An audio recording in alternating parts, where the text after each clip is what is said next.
Rolling. This is the FedSoc Films Podcast, where we continue the conversation sparked on film. White on set. You want to know what freedom tastes like? It tastes like this beer. Take one. This is, in fact, the classic solution in search of a problem. Action. That cannot help but be controversial.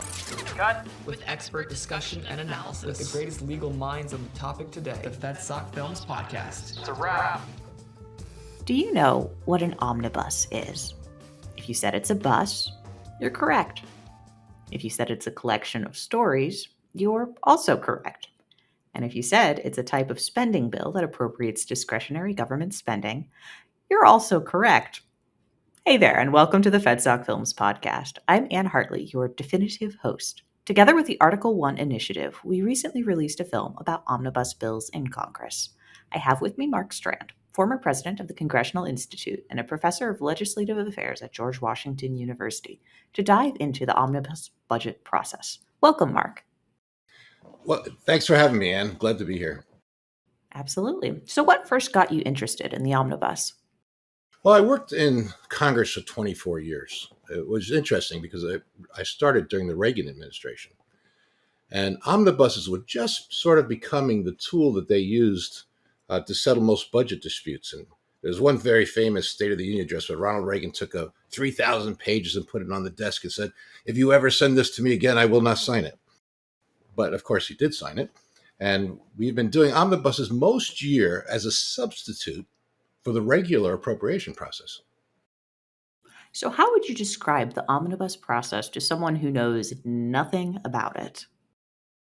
Well, it's a good question because the budget process is complex. To a certain degree, it's so complex that it hasn't worked properly since 1996, when was the last time we actually passed a budget on time and by law.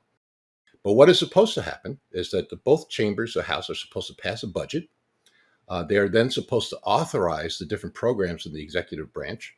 And then once the authorization is done, the appropriations committees are supposed to appropriate money for all the different agencies like defense and agriculture in 12 separate appropriation bills. This has to pass both the House and the Senate and be signed by the president. Once they get to the president, they become law, and then as long as it's before October 1st, which is the start of the fiscal year. The reality is that Congress has not been getting any of those things done. Maybe it passes a budget when both parties are in charge of when one party is in charge of both chambers.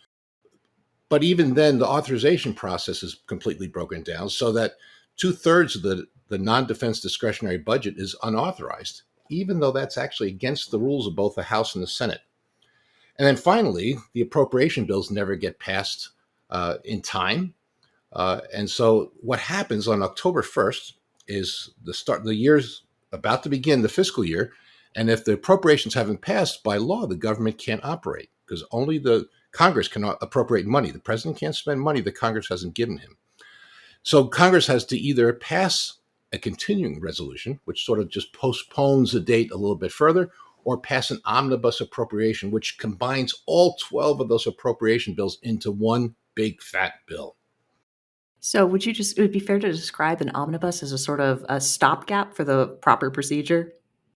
It is a stopgap, yes, in a sense, but it really is a substitute or an easy way around a tougher process. The reality is that the omnibus, right now it's $1 trillion package, a $1.7 trillion package. It'll be this year. And that's a lot of different programs in the federal government, but no member of Congress can go through all those things in a couple of days when they get access to this. And so what is happening is that Congress just isn't performing its oversight. And it's passing this gigantic bill that no one can read and most people have no idea what's inside of it to fund the government. And as a result, we keep programs that don't work. We keep programs that are over budgeted. We keep programs that should have been canceled a long time ago. And we don't enact new programs that perhaps might be doing a better job. It really is a very cheap way out for Congress to do this omnibus appropriation bill because it's so difficult for anyone to know what's in it. So instead of sitting down and hashing things out, this is kind of a shortcut, so to speak. It is a shortcut, but it really cuts Congress's own power at the same time. what is supposed to take place is that Congress is supposed to authorize the programs in each agency. That means they have oversight, they review each program, and they can hold the executive branch accountable for the kind of job it's doing, whether it's doing a good job or a bad job. It can eliminate programs that don't work. But if you cut out the whole authorization process because you're running out of time and you just go to appropriations, none of that oversight takes place. Now, most members of Congress are authorizers. They're the appropriators on the Appropriation Committee and they're members on the Ways and Means Committee, but most members authorize. But since we never actually pass the authorization bills because the Rules Committee waives that House rule, the oversight doesn't take place and Congress is just surrendering its oversight power to the executive branch.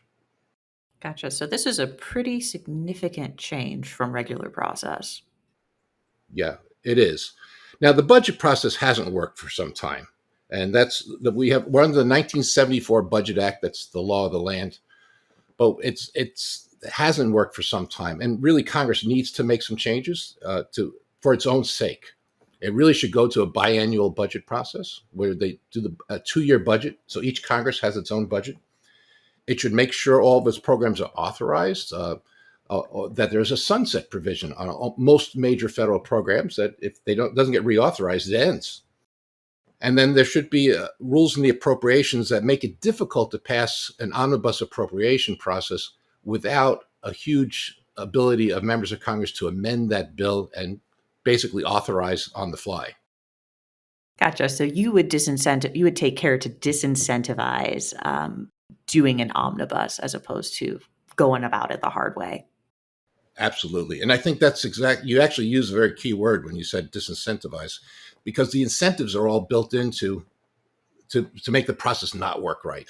If the incentive is a deadline and the House leadership, and both parties do this, there's no one exempt from this. The House leadership simply says, well, we're running out of time. Let's just lump everything into one. There's not much anyone can do about it. The Speaker controls the Rules Committee. It's, as you know, the Rules Committee is the most important committee no one ever heard of. It's a supermajority. The Speaker appoints every single member of the majority. It's 9-4. And so the Rules Committee does what the Speaker wants them to do, generally speaking. And if the Speaker simply says, well, what I want you to do is waive the House rule that prohibits appropriations of non-authorized programs, the Rules Committee just simply puts a waiver in the special rule that the bill's considered under.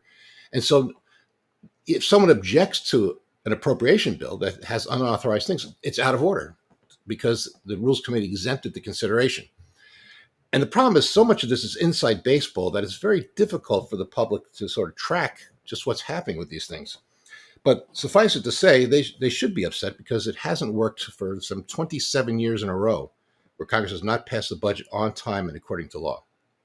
You know, from what you're describing here, it kind of sounds like it's the sort of situation where the rules are made up and the points don't matter. Would that be a fair description?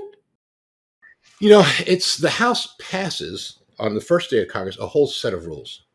The problem is that it can just exempt themselves from all those rules whenever it wants to.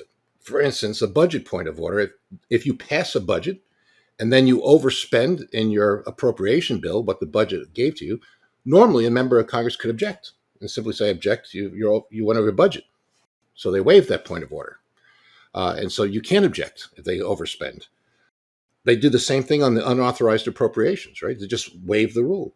And so you're right. To a certain degree, they're making up the rules as they go along to be convenient to whatever it is the leadership wants to accomplish. Gotcha. Now, I know you also mentioned, and I think this is an important point, is that it's kind of hard for an observer from the outside looking in to understand why this stuff is so important, right? Like it seems that there's so many more important issues that this is just kind of falls by the wayside. Can you explain why this whole process is so important? You know, it's obviously the American people's money. And we are borrowing an enormous amount of money in addition to that. So much so that if we were not the world's reserve currency, we would have a hyperinflationary economy. We'd be the Argentina of North America. We get away with it because the whole world has an interest in us not having inflation. But no other country in the world could get away with having our level of debt and our annual budget deficits, which are just they're unreasonable. This year, our our budget deficit, if you subtract out the interest payments, the entire discretionary budget will be borrowed, which means we have the mandatory spending with Social Security and Medicare, and that can't be touched by Congress. But all the discretionary budget, from defense to education to agriculture to transportation, we're borrowing the entire thing. And this is not a good way to run a budget because there's a consequence. Paul Ryan once called it the slowest moving train wreck in history because we all know it's coming, the day when our debt is unsustainable. We've seen a little bit of it this year by interest rates going up. The last 10 years, we've had very, very low interest rates, 0% to 0.5%. And so the government was borrowing money without really having to pay much interest back. But now the interest rates are going up 3%, 5%. And now all of a sudden the debt service is becoming the second largest part of our budget after defense. And so there's an accountability here. We are spending money, we are borrowing money that we don't have. And no one is checking up on the programs to see if we can eliminate programs that don't work. There's no oversight going on to get rid of inefficient programs or programs that we don't want to have. And we're letting the executive branch sort of make up rules as we go along. One of the big issues you would notice is normally, for instance, the Hyde Amendment has prohibited the use of taxpayer dollars to fund abortion. It's been going on since the 1970s that this rule has been in effect. But the Department of Defense just sort of made up a rule. We're going to pay for people to travel to have abortions. But that's not authorized in the law anywhere. So who's authorizing it? The Defense Department actually has an authorization that usually goes through annually. It's the only one. But the point is they're just making up the rules because Congress is not doing its job of conducting oversight to say, hey, we're the boss. The Constitution gives us the job of spending money and of oversight of the federal government and not you. So your job is to faithfully execute the laws. Our job is to make the laws. But if Congress won't make them, the administration makes it up as it goes along too. So it sounds like it's really all a matter of incentives. Yes, and there are some incentives you could do to reverse the situation. For instance, if you're going to do an omnibus appropriation bill, you should open up every section of the bill to amendment from the floor that hasn't been authorized. So if you have an entire agriculture budget and you haven't authorized the agriculture department, that should be free for all members to offer amendments from the House floor at any point. Now, appropriators won't want that. So appropriators now have an incentive to tell the agriculture authorizers to get your act together and get this bill passed because we don't want to do it. You could also penalize anything that was unauthorized. So you had to spend, say, 5% less. Kathy McMorris Rogers has a bill, the USA Act, that would basically cut every program that's not reauthorized before it can be appropriated. So the appropriators have to appropriate less money than they want to do. Again, that was give the leadership and the appropriators an incentive to get the authorizers to do their job. We could also do some other things. I think, for instance, like, let's be honest, we never finish it by October 1st. Let's change the fiscal year to January 1st. And so we have given them 3 extra months to get the job done. People say, well, then it'll be after the election. Generally speaking, they pass a continuing resolution to get past the election anyway. So why not go ahead and just extend the fiscal year, get them the extra 3 months to get the job done? Gotcha. So this is not an unsolvable problem. It absolutely isn't. It's a matter of willpower. Budget votes are tough votes. I mean, you get elected to make decisions on how we're going to spend the taxpayers' money. And that means there are tough decisions to be made. That means when you cut one person's program, they're going to be really unhappy. And you raise someone else's program, there'll be some people happy and other people aren't happy. It's politically tough, but let's face it, Congress is the big leagues of legislatures. You're going to have to take a few high hard fastballs once in a while when you're doing your work, because this is for all the goods. This is the most important legislative job in the world, and you signed up for it voluntarily. So make the tough decisions and do the job right. Sure. So I guess just to put it all in perspective, if the current process continues as is, if we continue on our current trajectory with the budget, what is the situation going to look like in 5 to 10 years?